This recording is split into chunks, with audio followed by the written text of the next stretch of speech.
My name is Phyllis Rector, and I'm the chair of the Barnabas Legacy Society committee that has been organizing these events for the past couple of years. So first of all, I want to welcome you all. We're thrilled that we had so many signups, and we're thrilled that we had so many drop-ins that we actually have to put more chairs around the table. That's a really good thing. But for Pam and Jennifer to send you the information, we need to know that you're here. So those of you who did not sign up on Sign Up Genius, there's a 4x6 index card on your table. See, Mary Beth is holding one up. Please put your name and email on it if you have not signed up through Sign Up Genius, because if you don't, you won't get the information, because we won't know you've been here. So second thing is, there's also on the table, there's a lot of 8.5 by 11 sheets of paper that Pam and Jennifer are going to talk about in planning your celebration of life. However, there's also a brochure from the Barnabas Legacy Society that tells you kind of who we are. And so if you're interested, please take them. If you're not interested, please don't take them, because, that's wasteful.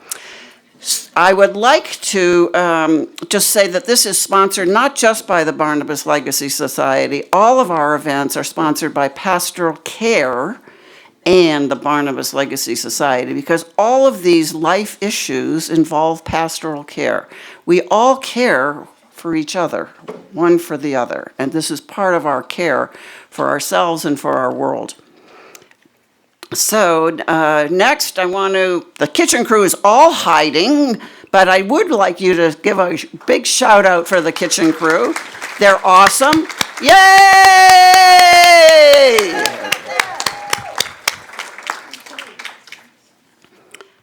Now, some other things that Luke Holmes is our residing estate attorney, along with Tom Dietrich, and he wants me to mention that so first of all, two things, that if you do make any gifts using your IRAs, coming up to the end of the year, please allow time to make it happen before the December 31st. And there have been, of course, as many years, there have been tax law changes that affect estate planning. And look for Barnabas Legacy Society communications over the next couple of months on what those changes are that might affect your estate plans. And lastly, I'd like to just recognize all the people on the Barnabas Legacy Society that make this, on the committee, that make all of this happen. So, and if you're here, just raise your hand or stand up. But Tom Dietrich, Lou Comas, Laurel Kimball, Frank Nightingale, Amy Benjamin, Erica Williams, Bruce Williams, Karen Thorne, Scott Statham, Mary Endorf, and of course Pam, Reverend Pam and Reverend Jennifer. And speaking of Reverend Jennifer, I would like you to get us blessed and whatever else you'd like to say. Oh, finally a chance to preach. I want to start by thanking Braden and all of the people that help. He has got a lot of volunteers that help us with AV and make this kind of stuff possible. So, yes, that's okay. The Lord be with you. Let us pray. Good and gracious God, we thank you for all that you have given us, all that we have in front of us, all that is around us. Help us to remember to turn to our neighbors in times of need and offer strength to them when they are in need. We give thanks for the food that we're about to eat. Help it nourish and strengthen our bodies to go out and love your world. Amen.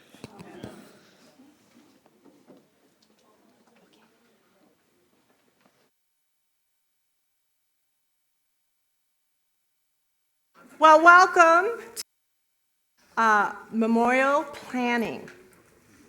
We are going to plan a memorial service, be it yours, be it somebody you know, be it an imaginary person. But planning a memorial service does not have to be sad. It does not have to be somber, and it doesn't have to be scary, because look, you're still here, right? And we've said the word memorial service several times. We're not going to die tonight. Hopefully not next week or next month. But what you're doing today is a gift to your family, a gift to the loved ones who, when the time comes for you to join the Maker, you've left directions. And I'm going to tell you, it is such a gift because we have, Jennifer and I, and all of us who work on memorials, we have family members come in and they're like deer in the headlight. They're like, oh my God, Mom died. We have to plan a service. I haven't been to church since I was 15. And they have no clue. They have no idea. They don't even know what Mom or Dad might want or their sibling might want. So then we walk them through. It's like, okay, your mom, okay. You know, she always went to Rite 1, 7:45 service. I'm pretty sure that's what we're going to use for the memorial service. Then we walk them through. We walk them through the service. We walk them through Eucharist. Is Eucharist really important to you? If it's not, it's probably not going to be important to those who are going to execute your plans.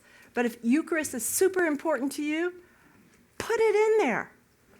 Doesn't matter what everybody else who comes, they'll either sit in the pews or they'll come and take communion. It's your planning, it's your choices, your decisions. You want everybody to show up in a Hawaiian shirt. Put it on what is called the statement of intent. Now, we're not going to fill them out today. You're going to take it home with you. Where's your statement? Mary Bradley and the hats. Mary Bradley and the hats, exactly. Mary Bradley wanted everybody to have hats. You have on your table statement of intent. I think they're all right here. So no one has them on their table, so we'll pass them out. But this is the statement of intent is what we take in the office and put it in a file for you. Or if you're not planning to have your service at our church, but you're going to have it at Manny's Bar and Grill, you put it in a place where your kids are going to find it so they know what you want to do. And on the statement of intent, you have all these options. You know, funeral home, if you have a funeral home. Are you desiring to be cremated? Memorial service, here or someplace else, Manny's Bar and Grill. Are you going to be interred? If you've been cremated, are you going to be interred?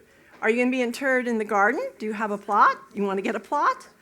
Are you going to be interred into the Pacific Ocean? We don't need to know that, but we will make sure that the ashes are blessed and ready to go. Okay? Things like you could ask for an officiating priest. Never a guarantee. Priest might not outlive you, or the priest might be in New York and whatever. But if you want, you can put down a possible priest. You can all see this up here. Pam, Yes. let them know that I'm going to go get more and they'll have them before they leave. Yeah, we'll print more because again, you guys showed up. Thank you. Scripture. Scripture is a huge, huge part of the service. It's a huge part of an Episcopalian service. Old Testament, New Testament, Psalm, Gospel.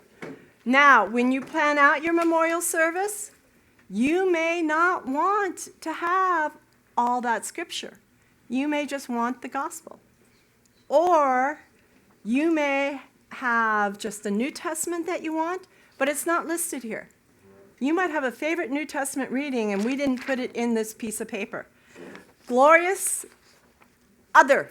See, other. You can pick a verse or verses for your New Testament, for your Old Testament, for your Psalm, for your Gospel.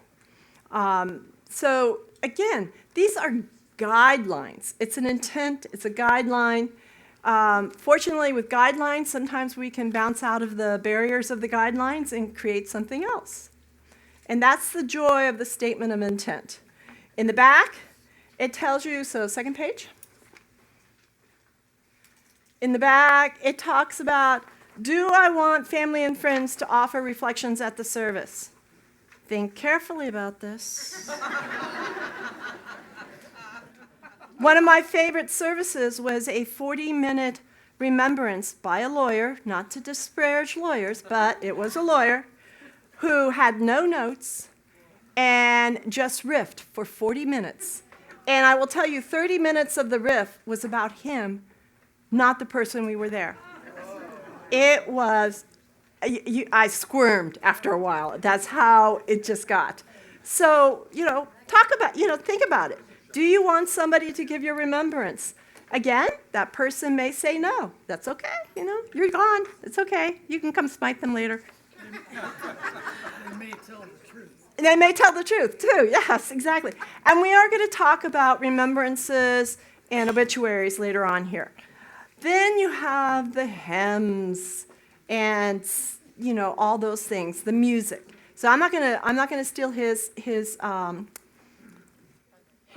thunder. Thank you. But there's that. And then memorial gift. Now, this is where family members come in and they look at us.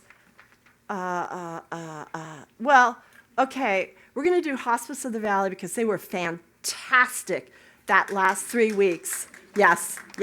But not remembering that Mom volunteered at the animal shelter for 40 years of their life.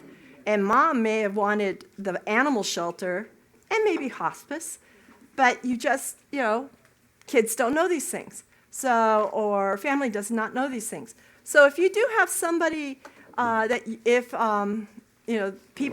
people still do donate in your memory, believe it or not, people still do donate in your memory, put down who you would like to be remembered, what foundation, what charity, that sort of thing.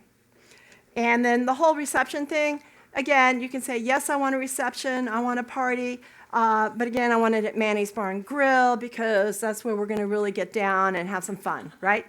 But you can put that down. So, statement of intent.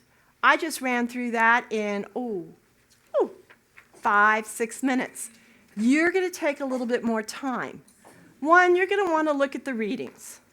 Look them up. And, some of you might have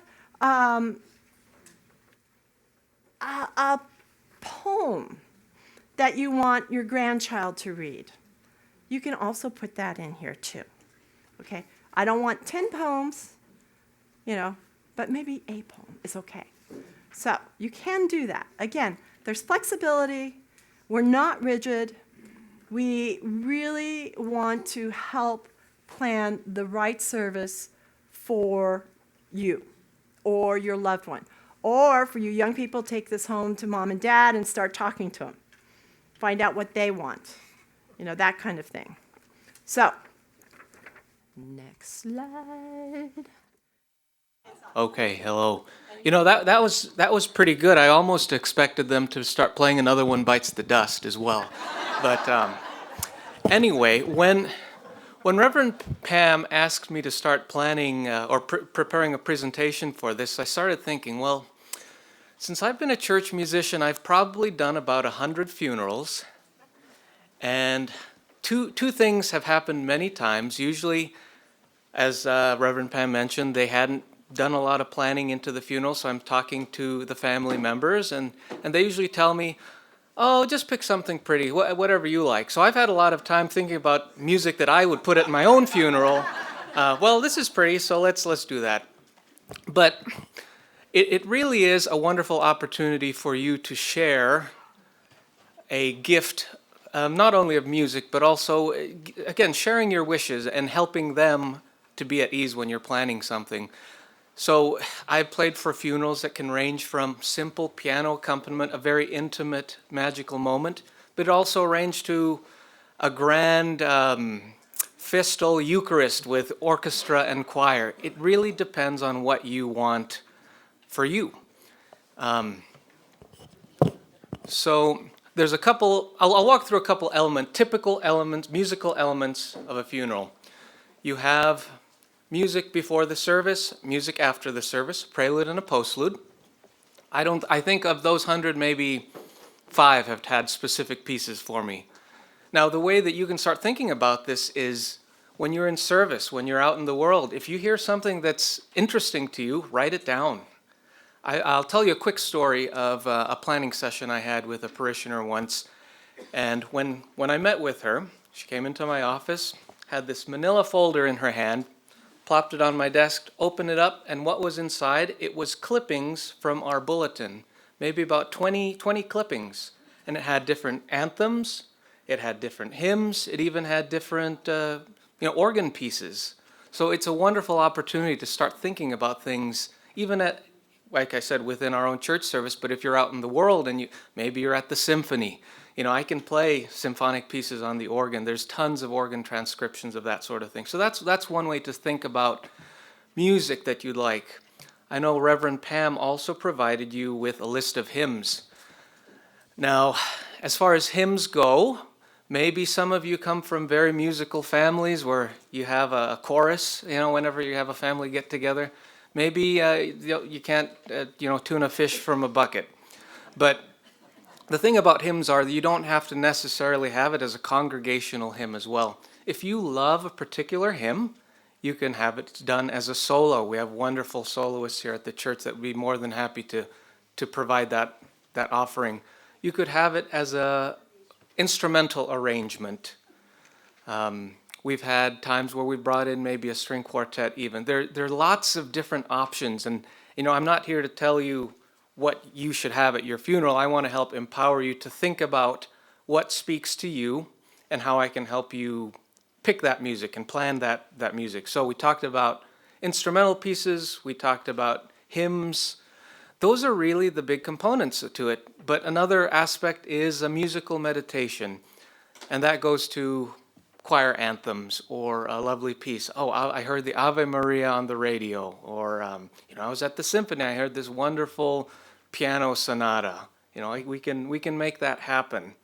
But the thing is to start thinking about it now, so that when I'm talking to your relatives, I don't get to pick the music that I want for my funeral. So I would open up the floor to any questions about anything I've said. Yes. I have one. What about Taizé music? Yes, it's wonderful. It's perfect. I was thinking of that. Oh, sure. Yeah, repeat. She said, what about Taizé music? That's wonderful. It's simple. It's easy to sing for people who maybe don't sing that often.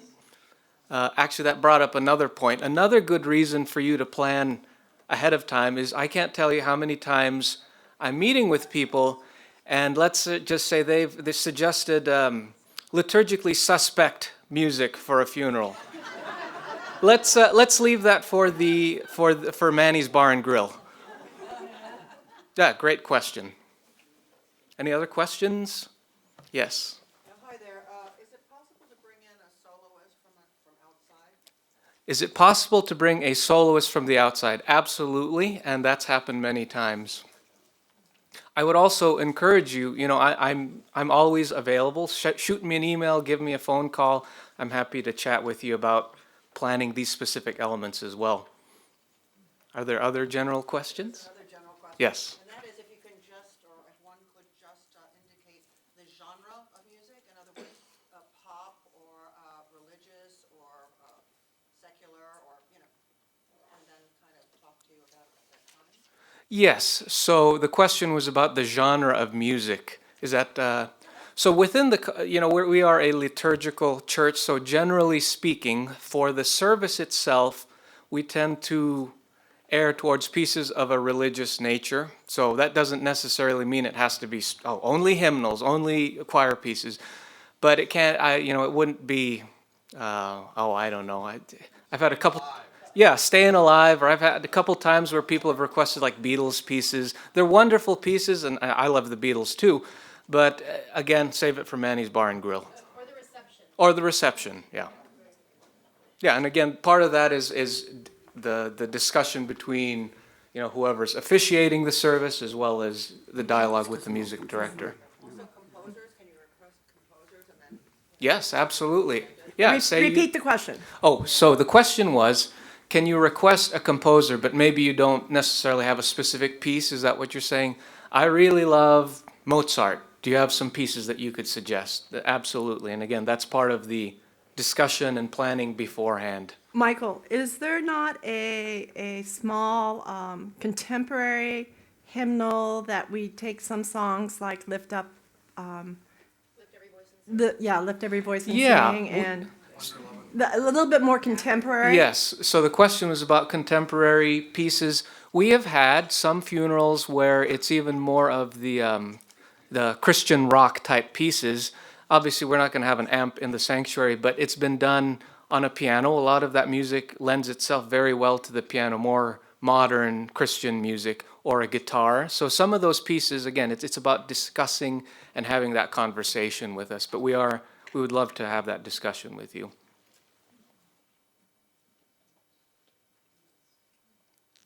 Anything else? Are you sure? Now that Jennifer has a microphone, no one's going to ask a question.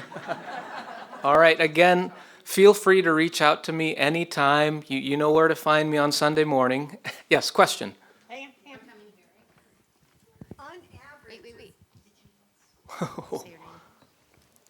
Regina, on average, is there like an average number of songs or music breaks in a service?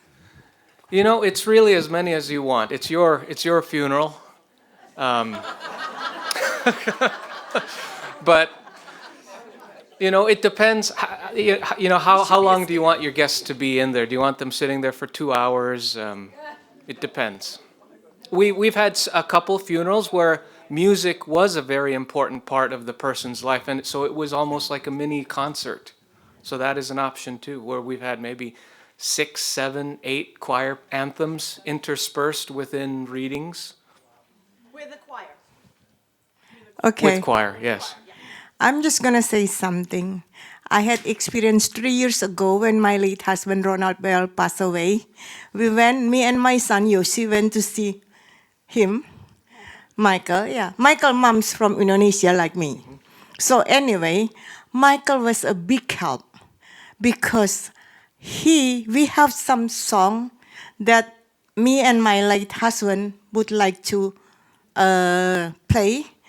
And we always ask Michael, and Michael give us very good idea, which is we hire the solo ladies, and which is wonderful. And just to letting all of you know that Michael is big help. Thank you, Michael. Appreciate it. Thank you. Yeah, along those lines, it's don't like to take a cookie cutter approach to something like this. Yes, they're the top 50 hits of funerals, but pick something that you like. Yes. Sorry to, ask so That's many okay. questions, but here is, I think, the final one. And that is, if one would be interested in a string quartet or a brass trio or whatever, could you supply, potential musical groups? Yes, absolutely. We can contract musicians of any type. If you wanted a didgeridoo, we could probably find one. So. Yeah. Well, within the service, we could have a string quartet as well. A clarinet, trumpet. So yes, we can accommodate those. So Michael, would there be a cost? Yes, unfortunately these musicians have to eat and pay their mortgages, so there is a cost associated with that. But we can discuss that, when the time comes.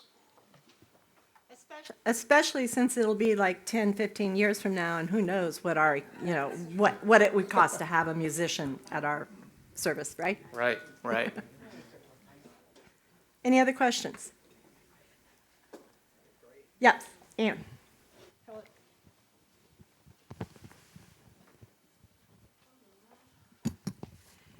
My name is Ann, and first off, thank you, Michael. I'm going to be listening to the music with all new ears. I mean, truly, that's really a help. And I'm wondering if it might be helpful to send an email to everyone here with current prices, just so that they have an idea since we want to set this all up for our heirs, just to have an idea would be helpful. No, it's not that much, but it would be helpful. So, we'll talk in a minute, but on your table is a Celebration for Life notebook. So I'm jumping the gun a little bit. In that notebook, you pull out the purple folder. This is what we're handing the family. In it is all the things to plan, the costs, the readings, musical suggestions, all of it in one thing that they can take with them. Then we have this. And this is what we pastorally are going to put together for that loved one, where we'll have the service keepsakes. We'll have a place for the bulletin. We'll have a place for the remembrances, because we always tell everybody, write out your remembrance. No riffing, because that's the 40-minute riff. So, or, just talking off the top of your head. And the guest book pages. And the guest book pages, and the photo that we used in the bulletin, all those things. And so they'll have this beautiful notebook, and if they want to keep any of this, they can slide it right in there also into the notebook. But this gives them everything in one place, instead of the bulletin being over here, and, the photo we used was over there, and gosh, that eulogy remembrance was so amazing. I wish I had a copy of it. Or you buy a guest book that has 1,000 pages, and the first page is filled and the rest of them are blank. So we are actually putting together kind of a St. Barnabas, where it will be a kind of a leather binder, where we'll have pages in there, like 2, 3, 4, 5, however many you expect will be showing up, where they can all sign, and then we can take the pages out and slide them into your remembrance book. Remembrance book. So, questions on this? Yes, Phyllis. Are you planning to send, my name's Phyllis Rector, are you planning to send that in the email that you're going to send to everybody? At least a purple folder sort of thing? The purple folder has maybe more information than they want. There will be links to the readings, because we can do that. The cost sheet, we will also send that out. The cost sheet's right here. Kind of talks to you about, hold on. So when it comes to like costs, things to think about, the organist, the soloist, the flowers, the setup and cleanup if you're going to do a simple reception over here, the AV technician who has to be there to make sure we all are heard and whatnot. Braden has, they have to be. The memorial service coordinator, who currently it's Katie Finger, and she is with you pretty much from the very beginning when you start planning, your family member. And she helps coordinate, she helps make sure clergies are available, what days are available, that type of thing. She does all those things, and then she's there that day of the service making sure all things are in place. The flowers that have arrived and they're what you want, that type of thing. So there are, and then there's also if you do a reception, we are limited in what we can do as a reception. We have it listed there. We tend to get our food from Albertsons now. AJ's? Albertsons? No, maybe it is Albertsons. Yeah, we switched over because they were much better price and they were equally good. Well, AJ's went to a more high-end catering rather than getting a cookie platter. You had to get like a cookie bouquet, and those just seemed odd at a funeral. So we kind of shifted over, and we did. We sat there as staff one day and we sampled everything. We're like, oh, no, this is fine. This will work, Again, it's a simple reception. You're not going to have a sit-down plated dinner or lunch. It's an opportunity for people to come over, have a cup of coffee, grab a cookie, and give their condolences to the family. And we also have had people who have done a sit-down lunch at a restaurant after the reception. So you could either have a small reception here or just straight after the service. Off you go. Yeah. We got a couple more questions. Yes. I'm Lou Comas. I've seen some pretty nice pictures at memorial services. If you've got some good pictures from your past, put them in your book. Thank you, Lou. You can attach to the statement of intent your picture that you would like for your bulletin. You can make the choice, not leave it up to the family who picks the picture that you hate, and they decided they want that. Hi, I'm Sky. You do not intend for us to take these notebooks with us. They are No. there as a reference, correct? Yes. Thank you. Yeah, these are there for reference. Please leave them on the table. We will be sending a lot of this information out. And there was a hand up over there.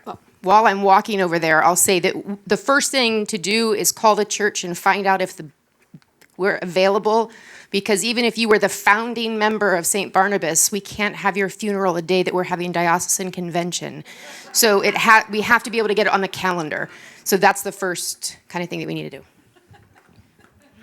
Maybe I'm jumping ahead, but I hope you're going to go over some things about cremation and internment in the garden here. We can do that. Yeah. I'm David Best. Has it been standard at all to have these available online, the service through Zoom or something? That's part of the AV function, is if you have family spread across the country or other countries, we can set it up as a live stream. So if we always have one AV person in the sanctuary Yeah. to do the sound system. And if we know in advance that you would like it streamed or recorded, then we make sure we have a second AV person there. If you're already streaming it, I believe it's just as easy to record it, right? You can also have it recorded without streaming, but yeah, and then we'd send you home with a USB drive. By the time you guys die, it'll probably just be like a microchip that will. Yeah, we'll put it in your tooth. Yeah. Yeah. I know. Right, it's right there, so you can. Yes, Tom. Michael, if we find some music that we like that's not in the hymnal or necessarily a traditional Episcopal hymn, and you talked about this a little bit, can we email it to you and see what you think ahead of time? Yes, absolutely, and I would encourage that. I would recommend doing that before you pass. Because we are alive, right? So far. Any other questions?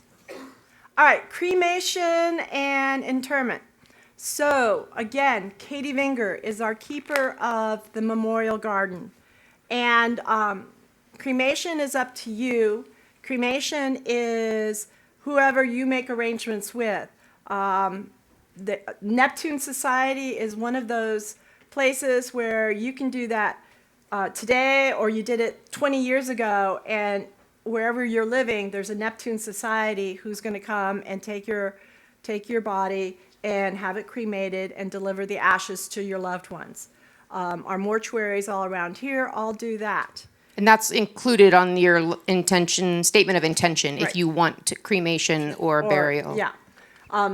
Real fast, let me finish this. So if you've already picked out and you're going to be cremated, and you want your ashes scattered in the Pacific Ocean, you put that down here and make sure your family knows that at some point they've got to get to the Pacific Ocean and illegally dump ashes in the ocean. There are some boats that will do it legally, but everybody just kind of goes and does it. Or the 15th green of Arizona Country Club, and you have to do night maneuvers to disperse ashes. Don't know who would do that. A hypothetical situation, right, Pam? Situation, totally hypothetical. But also, we have a beautiful garden. And in that garden, we have plenty of spots still. And you can make an appointment with Katie. She'd love to take you out there, show you the places. You can pick your spot. If you are being on the 15th green, you can have a plaque. And we have a plaque wall. So you could at least have a plaque. You could have a plaque here with your Yeah. ashes somewhere else. Ashes somewhere else. So you can do that. Tom. My name is Tom Hott, and my question relates to an earth funeral in which your remains are not cremated, they are composted.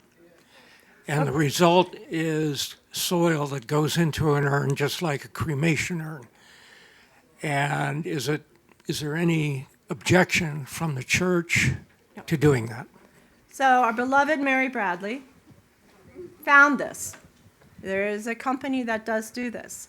And her daughter is currently holding the compost. And we are in the process of either it probably planting a new tree with the compost being part of the tree.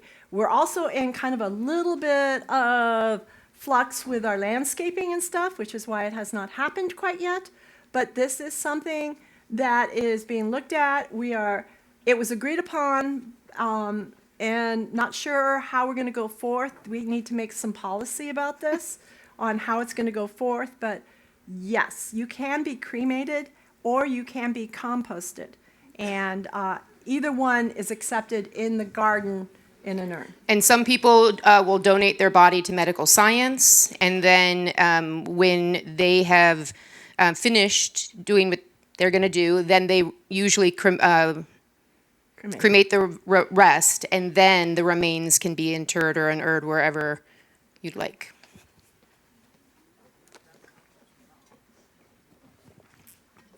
I'd just like to comment on that is that there's no guarantee that there will be anything that comes back on medical research and you have whatever's left cremated and returned. There's no guarantee that there will be anything left. So you should know that so that as you're making your plans. Thank you, Phyllis. You're right. And as far as Episcopal theology on whether to cremate or not, or bury or compost, it's an empty body at this point. It matters to us because we've spent our whole life living in it, but and it matters to the person who you're helping prepare a service for. And we're not equipped to be able to put whole bodies in our memorial garden. It's just not that big enough. We can do ashes, but if you want to be buried at a cemetery, we just work with the mortuary and we make that happen. And we go and we can do the service there, and have a memorial service here. Go and do the burial at Green Acres or wherever that cemetery is in the whole casket kind of thing. We do that also, and it's beautiful. So, question down there. Steve Herman. This may be beyond what you all know, but we've had quite a number of churches who have closed down. Is there a fund to move the garden or something like that? If in that, hopefully it doesn't happen. But what happens in that worst case? Thanks, Steve. We're going to have to look into that one, I think, unless somebody here... No, there is... Ann, so of course, Ann Hott knows. Yes, thank you.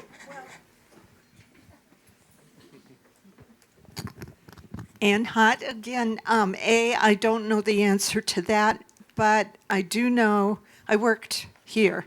I was Katie Vinger before. And I believe there are laws that protect the garden. Yeah. We were permitted by the state, so maybe the property around it could change, but I think that there is protection. The garden, the garden is like its own incorporated little entity, Right. which is why we have the Memorial Garden Fund. Yes. There's Yeah. money that goes in there in perpetuity so that it's always going to be maintained and kept up and all of that. So, yes. So we're not like a church where a lot of the some of the crematory for the ashes, they're in the wall of the church, and then the church gets demolished. We do actually have a piece of land that is, I believe, its own entity outside of. Well, it's part of St. Barnabas, but it's its own, so that if St. Barnabas goes away, that's still there. And the people who are buried there each own that little That spot. 2 feet of land. Yeah, that little 12 by 12 by 12. We do have regulations. It's kind of like a homeowners association as far as what you're allowed to put decoration-wise in there, just so you know. So the ashes are not out there where the person is. Yeah. No, the ashes, the urn are there in the spot. It's got 1, 2, 3.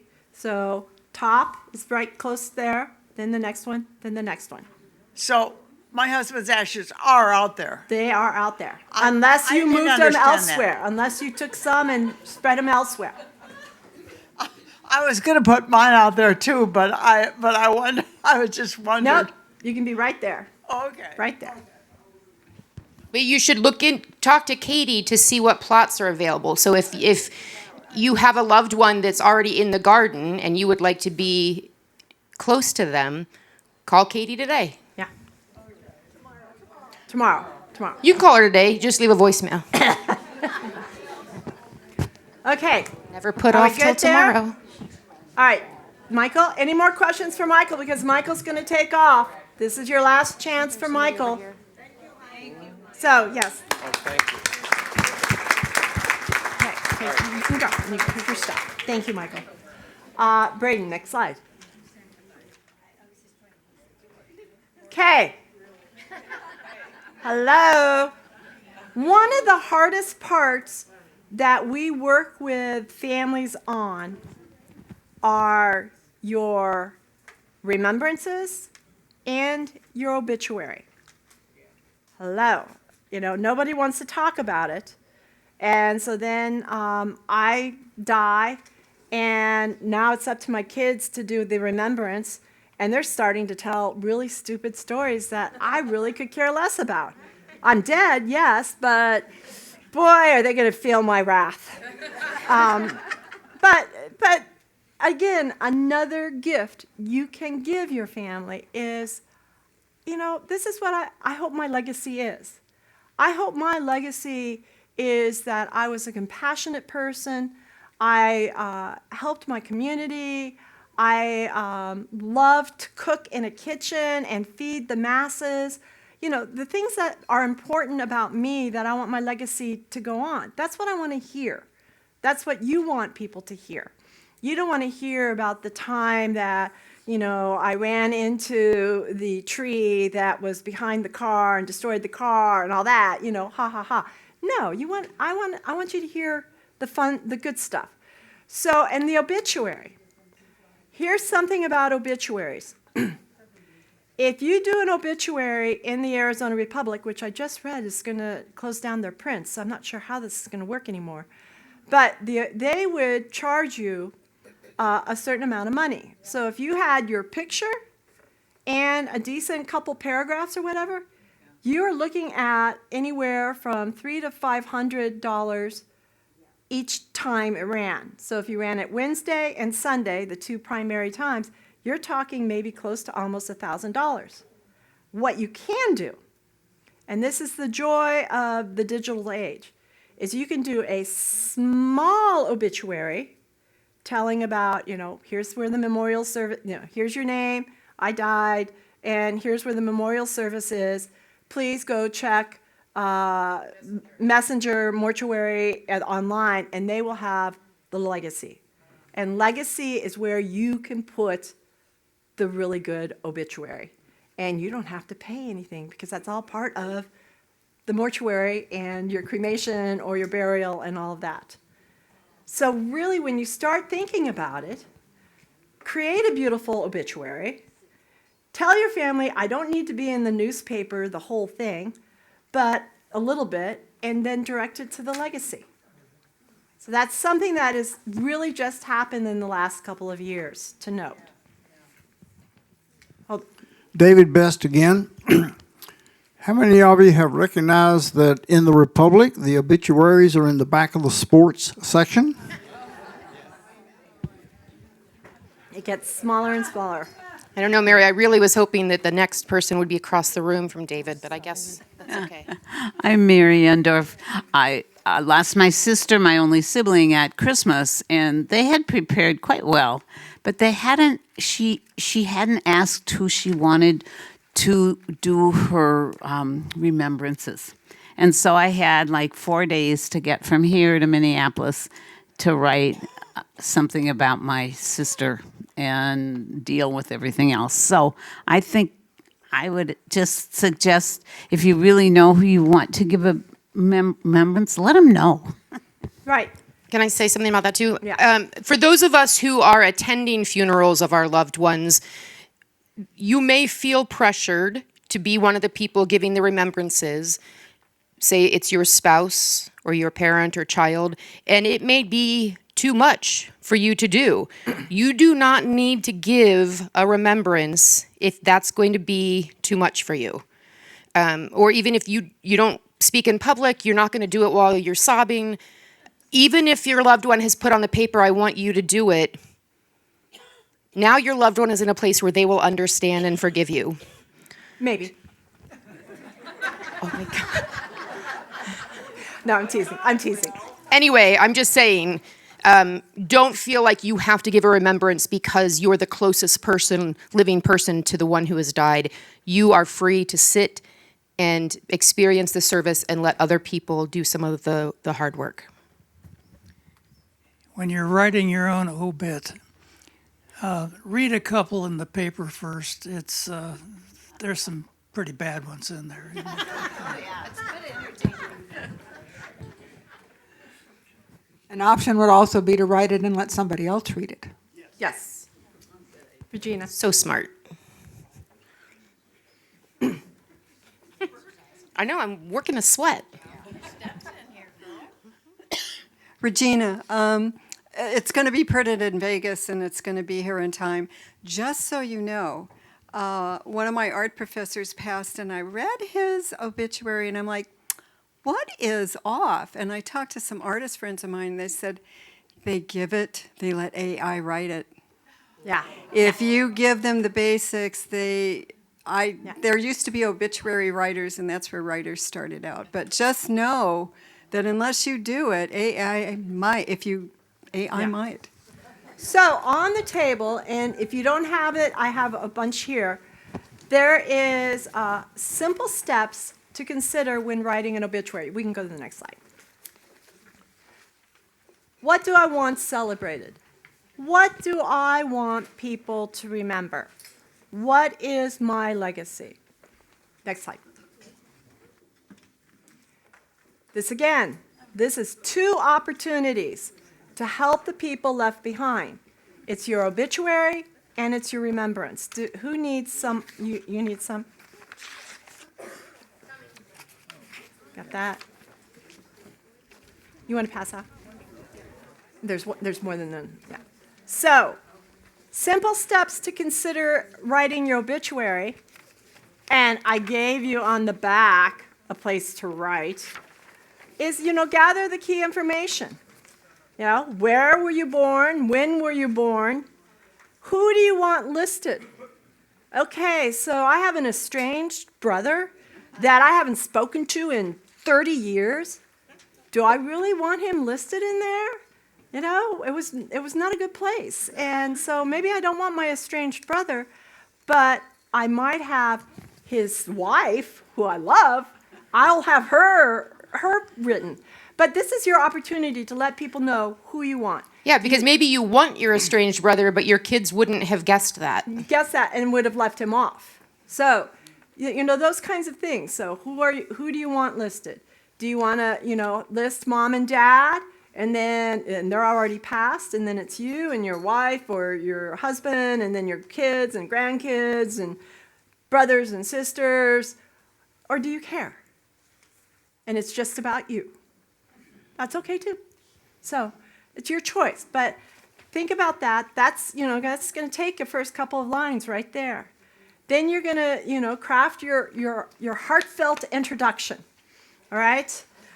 Beginning with Pam Bell, beloved deacon in the and mother. Best deacon in the diocese. Fantastic cook, loved children. It's you. Do what you want to do. Be who you want to be. This is your opportunity. Again, you're helping your family. If you go and you have kids and the kids are like, oh, shoot, I don't know. And they're really hard, they're upset. They're sad. You've gone and now they got to deal with your house and this and that and all the things. And the last thing they want to do is write an obit. So do it for them. Make it beautiful. Make it who you are and want to be. Highlight your life achievements. Now, you can go into some of the ones on the newspaper, and it's got everything, every award a person has won and done. Now, if that's important to you, go for it.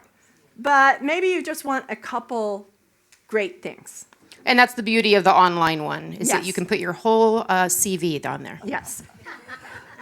If you want your obituary in other states, in another state, or even another country, do they take care of that?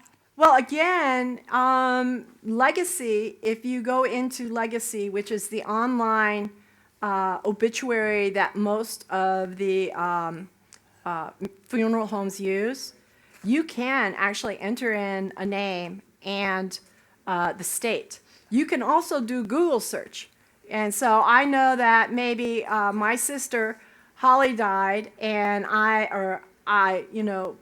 we've got friends in Germany. They can Google Germany, Holly Corbin, and up comes the link to that, and it shows it to you. But the funeral home doesn't do it for you. Doesn't send out anything out there. They No. don't.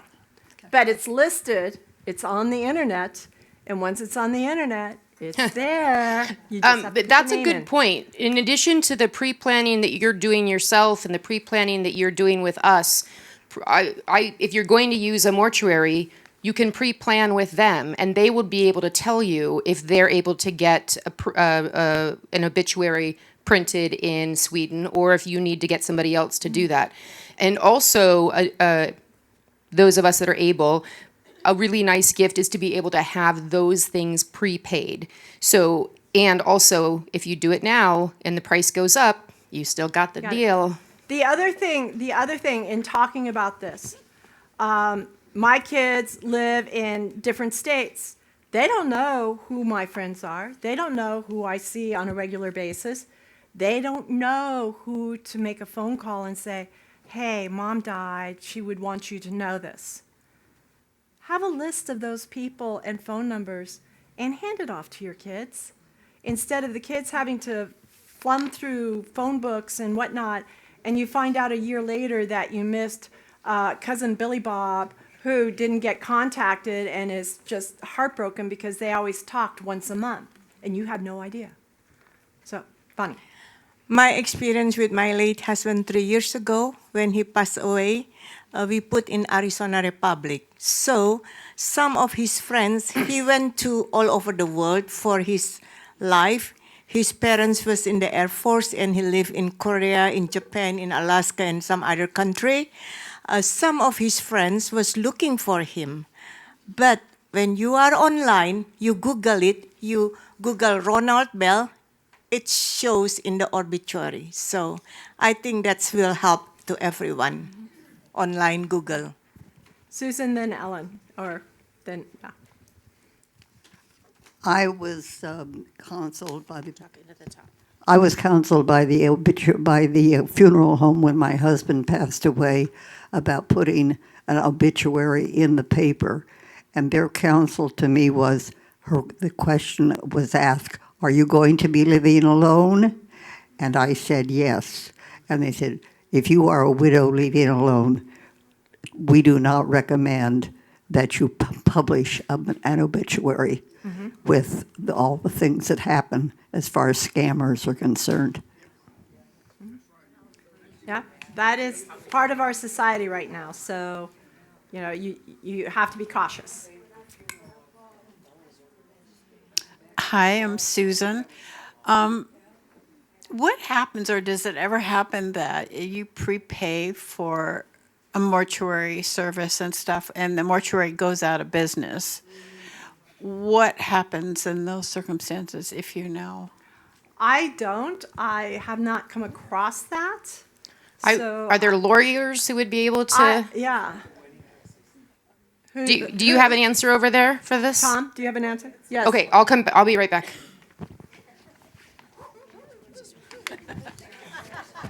I need roller skates. You knew we organized ahead of time. I know. My name is Tom again. There is an insurance company out there called Homesteaders Insurance, and they primarily deal with funeral homes.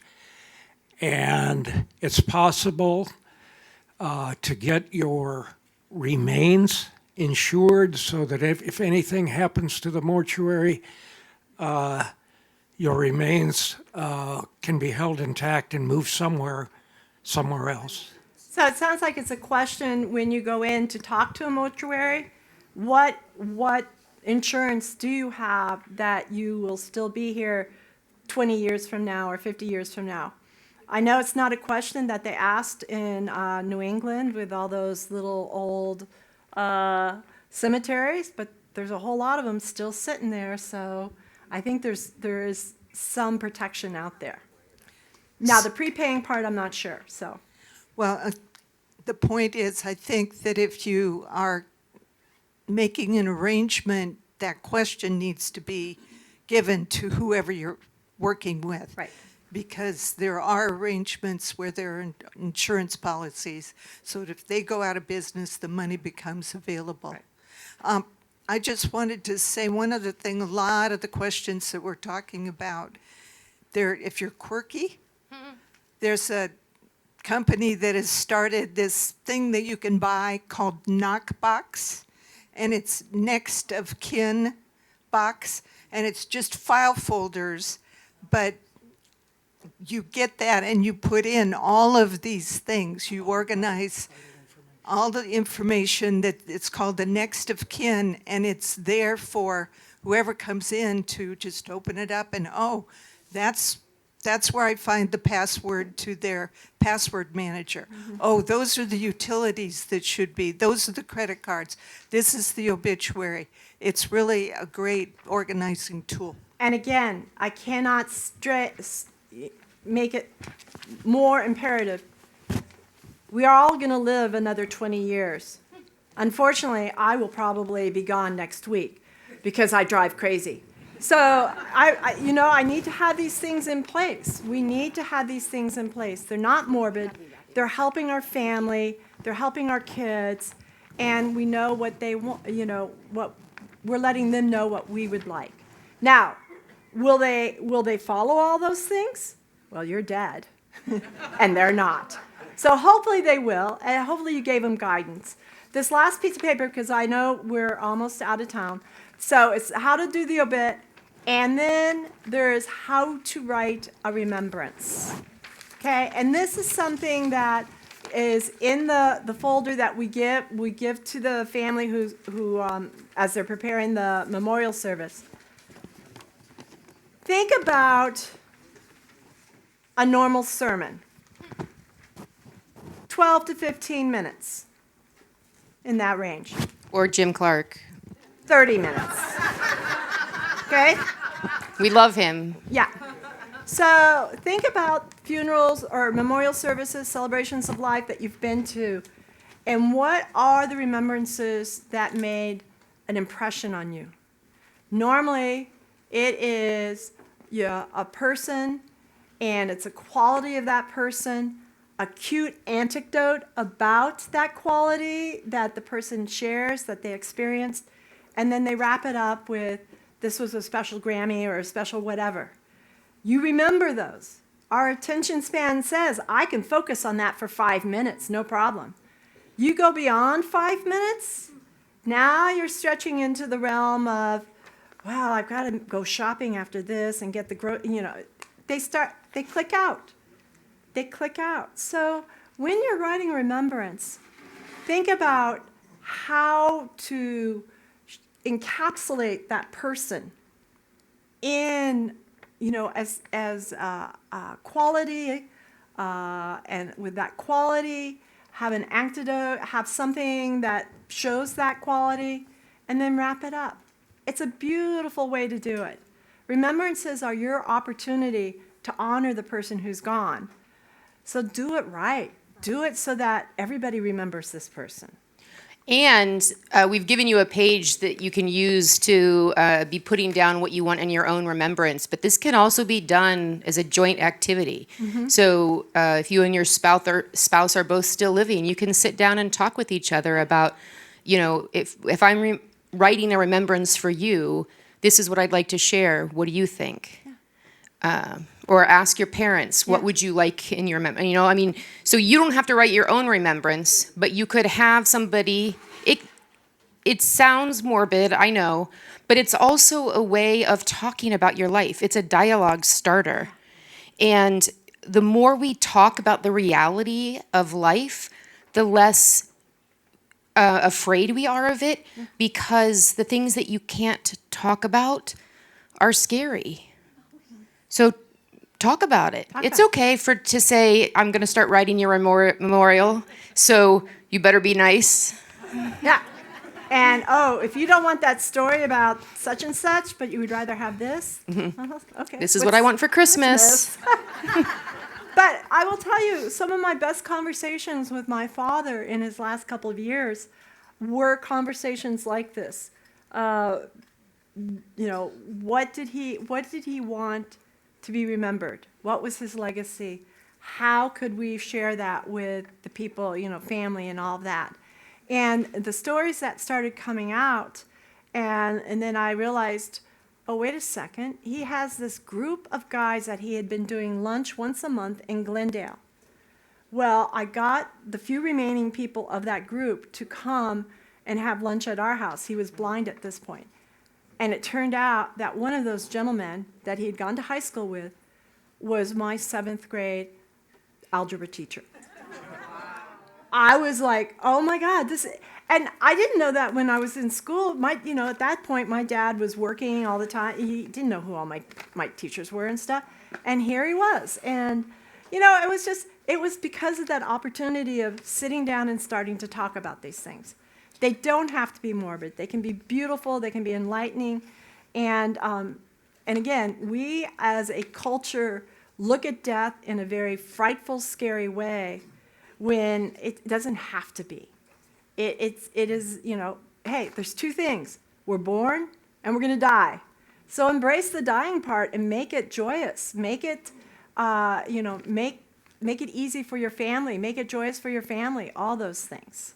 And it's not an issue of pride or vanity to have a service and ask people to come and say goodbye to you. It's very tempting for a lot of us to say, oh, nobody's going to want to come. Like, you either think nobody's going to want to come, or you don't want to burden them to come. And the reality is that when we don't have an opportunity to say goodbye to somebody that we love and do it in a group setting, it's much harder to mourn that loss. So let people honor you and say goodbye to you and celebrate you. Yeah. And on that, last slide. Wait. Any more questions? Okay.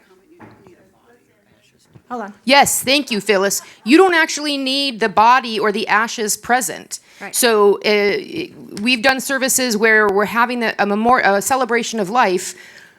Cremains or remains will be dealt with later or have already been dealt with. We've got one person who the remains are lost in a closet somewhere, but we still had the service.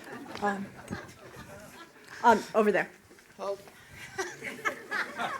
Thank you, everybody. I'm going to start throwing this mic at people. All right, last question. This is our last question. Then we can finish. Last statement. My dear late mother had very few rules. She was 5'2" from Wales. I was born overseas. One of her rules was, if you cannot laugh about it, do not talk about it. Thank you, Deacon. And on that, next one, and no, the last one. All right, the Lord be with you. Heavenly Creator, our great holy mystery, thank you for this gathering. Thank you for these people coming in, talking the hard talk, and maybe having a little bit of laugh here and there. Let them go home. Let them look at the paperwork. Let them read the email that'll come this week and decide, make decisions, figure out a statement of intent. Do the statement of intent. Dear God, please have them do the statement of intent. And have them, let us have a gift for our family, for our friends, all those people. And just again, thank you for being in this space with us as we talk the hard talk. And we know that we are born and we die, and in the middle, we get to celebrate life. And thank you for that. Amen.